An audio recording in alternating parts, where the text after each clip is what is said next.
an adult son with autism who is 25, and we've come to call it the cliff. I think most people out there probably have heard about the cliff now, because you're taken care of in a certain way, and you're fighting really hard for your individual's rights and education when you're in the public school system.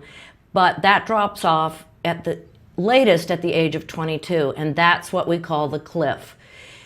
The services are not there. They are very scattered, what is there, and it's not a great landscape moving forward. So a bunch of us, and that includes residential situations and certainly employment and recreation.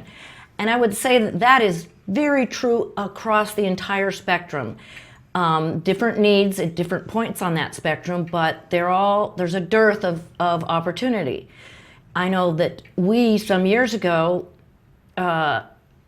started an organization called Extraordinary Ventures in Chapel Hill, North Carolina. We saw this cliff. We are sort of the beginning of the big bubble of people aging up to adulthood in autism. I mean, people that have children or loved ones in that category, and there wasn't anything out there. So we thought, okay, the government, sometimes they help and sometimes they don't, but it really, you can't count on that 100%.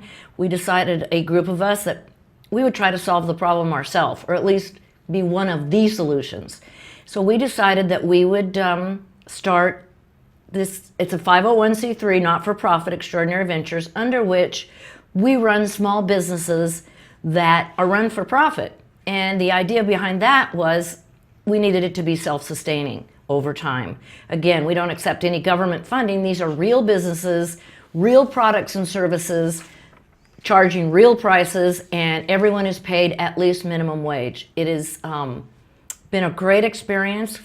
It started out quite slowly, but as it's moved along, we now have 50 employees, and a huge key to the success of that were the young social entrepreneurs. And I'm just going to say, it's been a great experience. We hire people right out of college, and they get to start a business, run a business, build their resume or whatever, sort of on the lines of Teach for America. Stay a few years and then move on.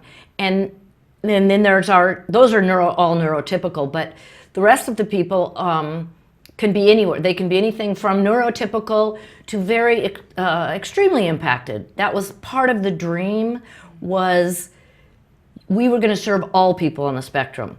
And just because you are considered what we used to call low functioning, that there's a place for you. You're high functioning, there's a place for you. Those might be different places. We have people that come in the door driving themselves, that live alone and work at Extraordinary Ventures, and we have those that need to be helped at the door, and everyone in between. And it's been fabulous. What are some of the types of jobs that people at Extraordinary Measures on the spectrum might be doing?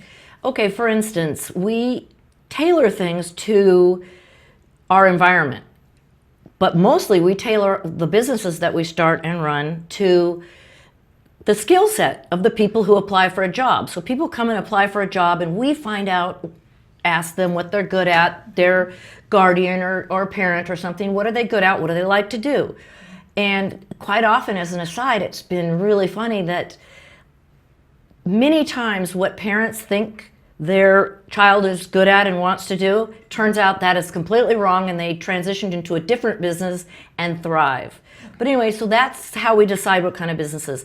We live in a college town, Chapel Hill, North Carolina, so we have lots of students, dorms, fraternities, sororities, all of that. So we started a laundry business. We compete directly with the other companies that offer that. We don't offer it less expensively, but we do a better job, we think. So in other words, we are looking for businesses that want quality but not necessarily need efficiency. Okay. Because our goal is more employment hours. And therefore, we don't market any of our businesses based on these people not being neurotypical. We market our businesses based on the quality of the product or service. So, for instance, with the laundry, They go to the beginning of the school year. People sign up for these things at college. I know I had to do my own laundry in college, but apparently that's gone. I think we all did, and I Yeah. think if you give someone an opportunity to skip that, they're probably more than grateful. No question. So they sign up at the beginning of the school year usually, and they don't find out till about 2 or 3 times in that, by the way, most of the people that are working on this have a developmental disability. And then they get an added bonus feel-good kind of thing out of that. Sure. So that's one of our largest business. We have a space rental business where we have a very large event space, and then several smaller that we run for, and that's been great as a PR thing, because they do, after they've rented it and come in, they see a little film about the people that work there, and that's been really great for our community. We have a gifts business where we make candles, and in fact, in the southeastern United States, we're in Whole Foods. Okay. Because they are one of our young social entrepreneurs. Several of the people like to cook, but we didn't want to get into the food business because at first that's a lot of extra regulations, etc. So, but really making a candle is a recipe. So we have the candle makers, and they make the candles. They're sold online and in several different retail outlets, including Whole Foods. So that's the business. We just recently started a dog walking business. Wow, really branching out. It is, and you'd be amazed at that. Some of the wonderful things that happen is many senior citizens use it, and it's the highlight of their day. This is like now one of their friends that comes in, gets their dog, takes them for a walk. Sure. It's really been great.